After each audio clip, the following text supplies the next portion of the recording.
Assalamualaikum warahmatullahi wabarakatuh. Kami akan membawakan sebuah materi dari mata kuliah akuntansi sektor publik, yaitu mengenai Badan Layanan Umum. Sebelum kami membawakan materi, perkenalkanlah anggota dari kelompok kami. Yang pertama adalah Muhammad Sunubrata dengan NIM belakang 030. Kemudian Muhammad Haris Situan dengan NIM belakang 042. Kemudian ada Ana Istiana dengan NIM belakang 060. Dan kemudian Jovandio Alamsyah dengan NIM belakang 080. Kemudian Bilqis Salsabila dengan NIM belakang 109. Kemudian dengan Nurni Trisetia Agustin dengan NIM belakang 110. Dan dengan saya sendiri, Rohya Dewanto, dengan NIM belakang 113. Next. Kita akan masuk ke materi pertama, yaitu standar akuntansi Badan Layanan Umum, yang akan dijelaskan oleh teman saya. Ya. Dalam rangka meningkatkan pelayanan kepada masyarakat, satuan kerja dapat ditetapkan menjadi satuan kerja yang menerapkan pola pengelolaan Badan Layanan Umum. Satuan kerja tersebut diberikan fleksibilitas pengelolaan keuangan dengan menerapkan praktik-praktik bisnis yang sehat untuk meningkatkan pelayanan tanpa mengutamakan keuntungan. PSAP 13 bertujuan untuk mengatur penyajian laporan keuangan Badan Layanan Umum dalam rangka meningkatkan perbandingan laporan keuangan baik terhadap anggaran antar periode maupun antar badan layanan umum. Laporan keuangan disusun dengan menerapkan akuntansi berbasis akrual. Next.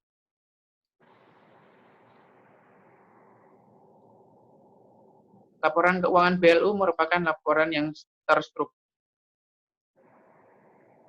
mengenai posisi keuangan dan transaksi-transaksi yang dilakukan oleh BLU. Tujuan umum laporan keuangan BLU adalah menyajikan informasi mengenai posisi keuangan, realisasi anggaran, saldo anggaran lebih, arus kas, hasil operasi, dan perubahan ekuitas BLU yang bermanfaat bagi para pengguna dalam membuat dan mengevaluasi keputusan mengenai alokasi sumber daya. Next. Ada beberapa komponen laporan keuangan BLU.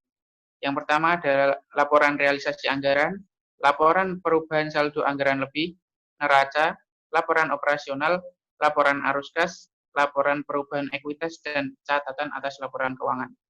Next. Laporan keuangan BLU memberikan informasi tentang sumber daya ekonomi dan kewajiban BLU pada tanggal pelaporan dan arus sumber daya ekonomi selama periode berjalan. Informasi ini diperlukan pengguna untuk melakukan penilaian terhadap kemampuan ekonomi BLU dalam menyelenggarakan kegiatannya di masa mendatang. Next. Ya, selanjutnya akan dijelaskan oleh teman saya.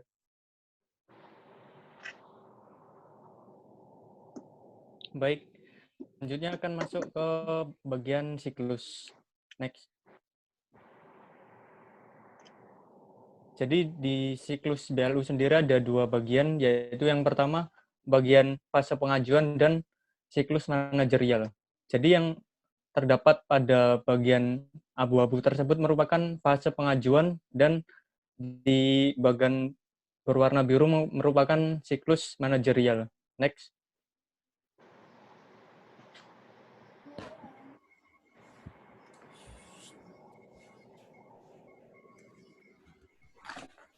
Kemudian pada fase pengajuan terdapat 3 proses, yaitu yang pertama sistem visi, kemudian pengajuan satker menjadi BLU, kemudian yang ketiga fase persiapan. Pada sistem visi tersebut merupakan suatu kumpulan proses di mana kerangka kerja diarahkan sesuai visi pembangunan BLU. Kemudian output dari sistem ini adalah rumusan kerangka kerja yang merupakan pengganti anggaran dasar atau anggaran rumah tangga pada sektor privat maupun organisasi non-profit. Kemudian yang selanjutnya yaitu pengajuan satker menjadi BLU. Tahap pengajuan dilakukan oleh direksi kandidat BLU ketika kerangka kerja telah dihasilkan melalui sistem visi. Pengajuan tersebut secara fisiologis merupakan pernyataan kesanggupan direksi menerapkan tata kelola BLU pada instansinya. Dengan merujuk pada PP 23 tahun 2005, pada saat pengajuan instansi yang bersangkutan diwajibkan untuk menyajikan dokumen-dokumen. Kemudian yang terakhir yaitu fase persiapan. Pada fase ini, Direksi BLU melengkapi persyaratan-persyaratan tata kelola BLU. Kemudian apabila diperlukan, direksi dapat melakukan reorganisasi, perampingan, penyesuaian prosedur maupun penyesuaian SDM. Kemudian direksi juga perlu mempersiapkan mindset pada pegawainya menjadi lebih entrepreneur. Selain itu, direksi juga harus mempersiapkan mekanisme manajemen yang dapat memberikan jaminan kualitas pada penggunaan layanan. Next.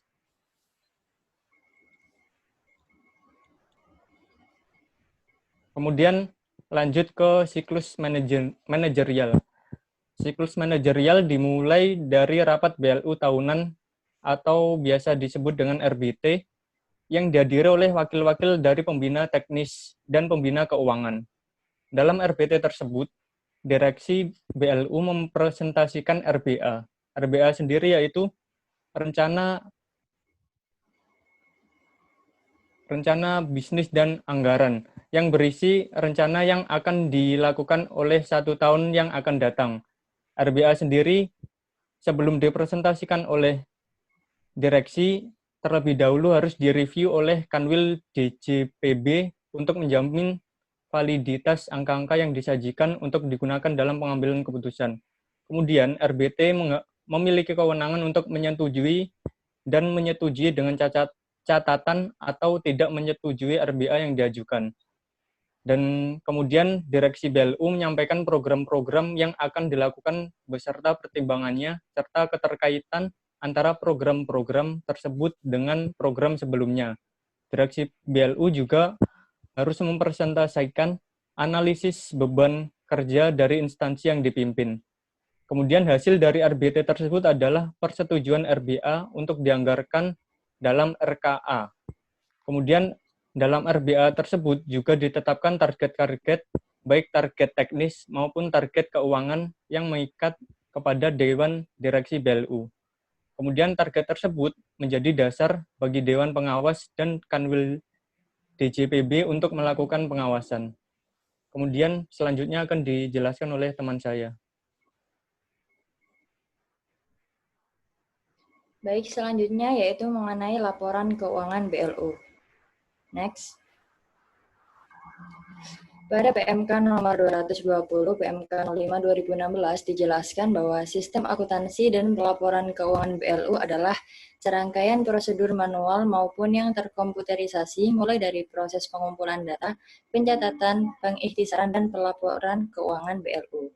Sistem akuntansi dan pelaporan keuangan BLU dilaksanakan oleh Satker BLU selaku WAKPA. Penyusunan laporan keuangan BLU dilakukan berdasarkan kebijakan akuntansi Badan Layanan Umum sesuai dengan SAP berbasis akrual. SAP berbasis akrual dinyatakan dalam bentuk PSAP nomor 13 tentang penyajian laporan keuangan Badan Layanan Umum, yaitu pada PMK nomor 217 PMK 05 2015. Next. Di awal tadi sudah dijelaskan beberapa komponen pada laporan keuangan BLU. Yang pertama yaitu laporan realisasi anggaran.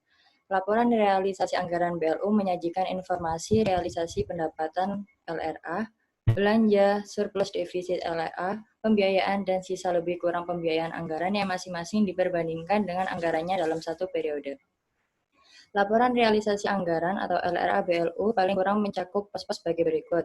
Di antaranya pendapatan LRA, belanja, surplus defisit LRA, penerimaan pembiayaan, pengeluaran pembiayaan, pembiayaan neto, dan sisa lebih atau kurang pembiayaan anggaran.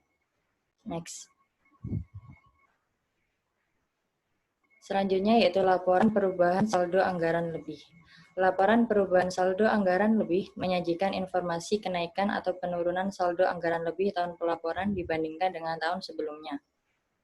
Laporan ini memuat pos-pos sebagai berikut, yaitu saldo anggaran lebih awal, penggunaan saldo anggaran lebih, sisa lebih atau kurang pembiayaan anggaran tahun berjalan, koreksi kesalahan pembukuan tahun sebelumnya, dan lain-lain, dan saldo anggaran lebih akhir. Next. Yang ketiga yaitu neraca. Neraca menggambarkan posisi keuangan suatu entitas pelaporan mengenai aset, kewajiban, dan ekuitas pada tanggal tertentu. Neraca menyajikan secara komparatif dengan periode sebelumnya pos-pos sebagai berikut, yaitu kas dan setara kas, investasi jangka pendek, piutang dari kegiatan BLU, persediaan, investasi jangka panjang, aset tetap, aset lainnya, kewajiban jangka pendek, kewajiban jangka panjang, dan ekuitas. Next. Yang keempat yaitu laporan operasional. Struktur laporan operasional BLU mencakup pos-pos sebagai berikut, yaitu pendapatan LO, beban, surplus atau defisit dari kegiatan operasional, kegiatan non-operasional, surplus atau defisit sebelum pos luar biasa, dan surplus atau defisit LO. Next. Selanjutnya yaitu laporan arus kas. Laporan arus kas pada BLU menyajikan informasi mengenai sumber, penggunaan, perubahan kas, dan setara kas selama satu periode akuntansi, dan saldo kas dan setara kas pada tanggal pelaporan pada BLU. Arus masuk dan keluar kas diklasifikasikan berdasarkan aktivitas operasi, investasi, pendanaan, dan transitoris. Next. Dan selanjutnya yaitu laporan perubahan ekuitas. Laporan perubahan ekuitas menyajikan informasi kenaikan atau penurunan ekuitas tahun pelaporan dibandingkan dengan tahun sebelumnya. Laporan ini paling kurang pos-pos sebagai berikut, yaitu ekuitas awal, surplus atau defisit LO pada periode bersangkutan, koreksi-koreksi yang langsung atau menambah mengurangi ekuitas, dan ekuitas akhir. Next. Selanjutnya akan dijelaskan oleh teman saya. Selanjutnya, apakah laporan keuangan harus dikonsolidasi? Yang pertama, pengertian laporan keuangan konsolidasi.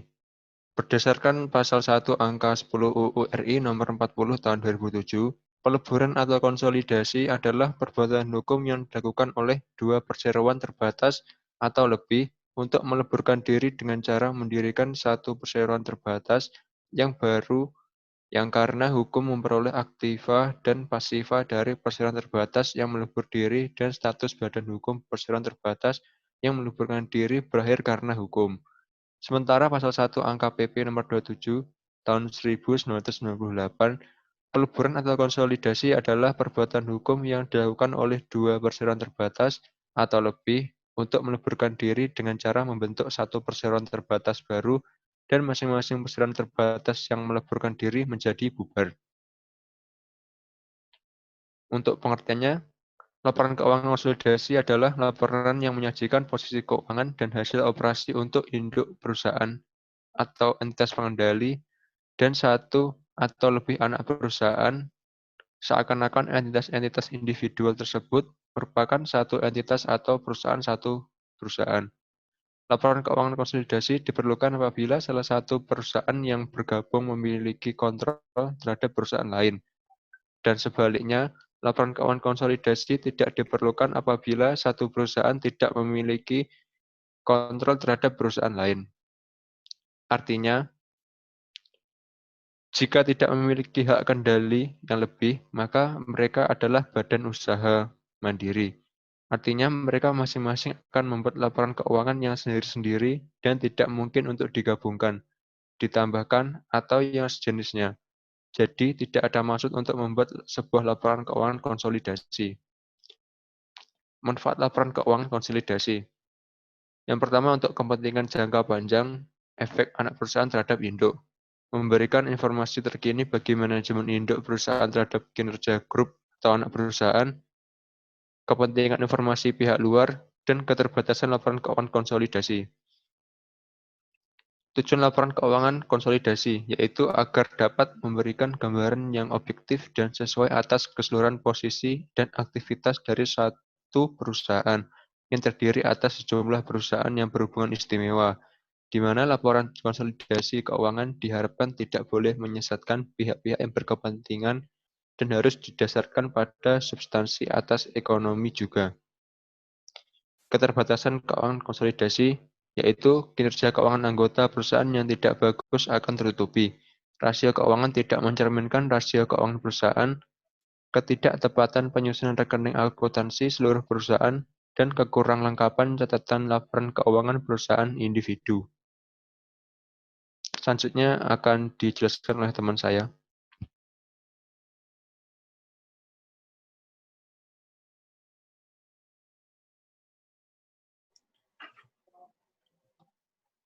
Apakah perlu diaudit dan siapakah yang audit? Next.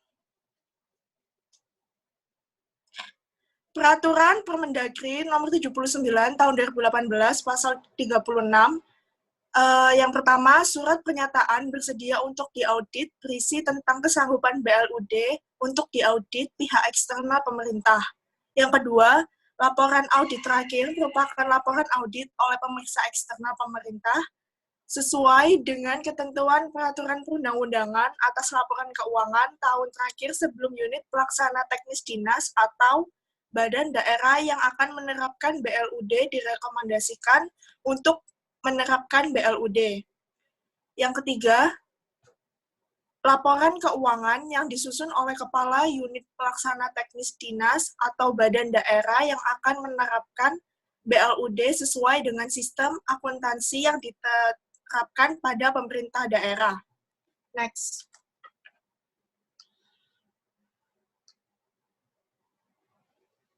Apa yang perlu diaudit? Laporan dan pertanggungjawaban dalam BLUD. BLUD harus menyusun dan mempertanggungjawabkan berupa laporan keuangan. Laporan keuangan BLUD terdiri dari 1. Laporan realisasi anggaran, 2.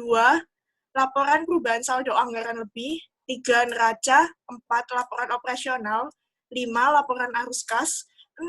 Laporan perubahan ekuitas, dan 7. Catatan atas laporan keuangan.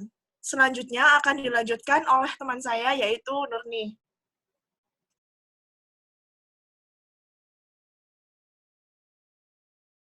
Siapa yang mengaudit? Laporan keuangan wajib diaudit oleh pemeriksa eksternal pemerintah sesuai dengan ketentuan peraturan perundang-undangan. Dalam audit laporan keuangan, auditor eksternal adalah BPK. Jenis-jenis pemeriksaan BPK terdiri atas pemeriksaan keuangan, pemeriksaan kinerja, dan pemeriksaan dengan tujuan tertentu. Pemeriksaan keuangan yakni pemeriksaan atas laporan keuangan yang bertujuan memberikan keyakinan yang memadai bahwa laporan keuangan telah disajikan secara wajar dalam semua hal material, sesuai dengan prinsip akuntansi yang berlaku umum di Indonesia atau basis akuntansi komprehensif, selain prinsip akuntansi yang berlaku umum di Indonesia.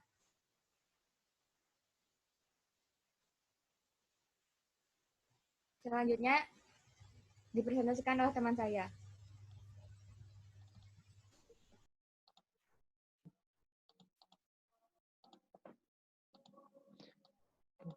Kemudian adalah, mengapa sih Pemprov memerlukan laporan keuangan BLU yang telah diaudit?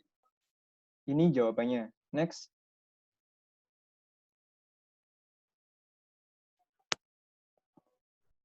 Oke.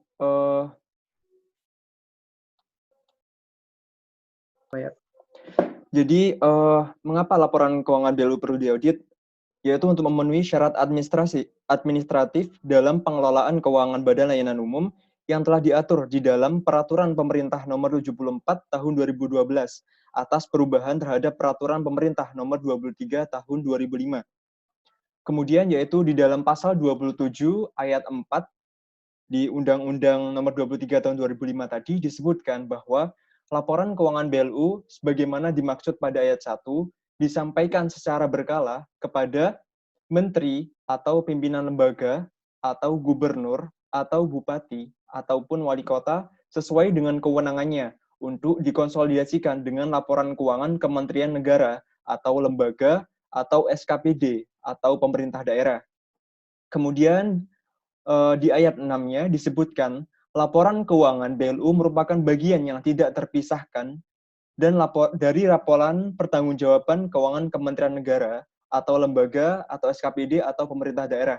Jadi dapat kami simpulkan bahwa BLU wajib untuk mempertanggungjawabkan kinerjanya melalui pertanggungjawaban laporan keuangan yang telah diaudit oleh audit eksternal untuk diserahkan kepada pemerintah provinsi, daerah ataupun kementerian negara yang menaunginya. Karena laporan keuangan BLU merupakan bagian yang tidak terpisahkan dengan laporan pertanggungjawaban pemerintah provinsi, daerah, ataupun kementerian negara. Dan nantinya, laporan BLU ini akan dikonsolidasi dengan laporan Pemprov sebagai laporan pertanggungjawaban pemerintah provinsi terhadap pemerintah pusat. Oke, mungkin cukup sekian pembahasan materi dari kelompok kami. Kurang lebihnya kami mohon maaf. Wassalamualaikum warahmatullahi wabarakatuh.